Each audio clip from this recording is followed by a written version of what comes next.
God casually picked up a watering can and sprayed it on the table. Lo and behold, humans were greeted with a torrential downpour. He sprayed a bit more, and in an instant, the entire earth was filled with vitality. That's right, this white-haired old man is God. He single-handedly created this world. However, currently, this world only has two kinds of animals, elephants and humans.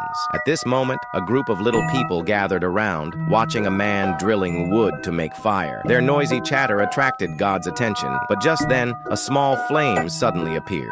Humans successfully created fire for the first time. They were so excited that they danced with joy, but God was a bit displeased. After all, he was the creator of this world. So he asked his assistant, "When should humans be granted the gift of fire?" The assistant replied, "In 200,000 years." Upon hearing this, God angrily extinguished the flame. The assistant gently blew, and the precious flame was instantly snuffed out. The little people were heartbroken, but God had no pity. He found them annoying and ordered his assistant to drive them back into the cave, and the originally leisurely herd of elephants suddenly became restless and began to frantically chase the humans.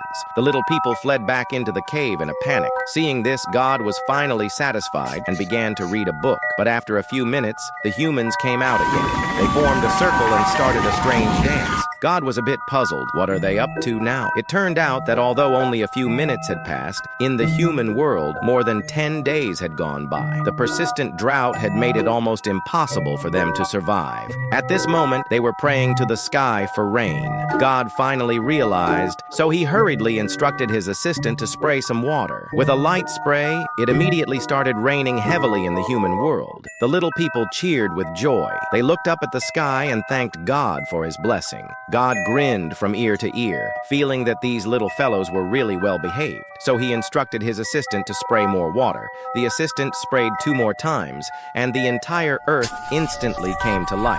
However, if he sprayed any more, the drought would turn into a flood. Just then, an even more interesting idea flashed through God's mind.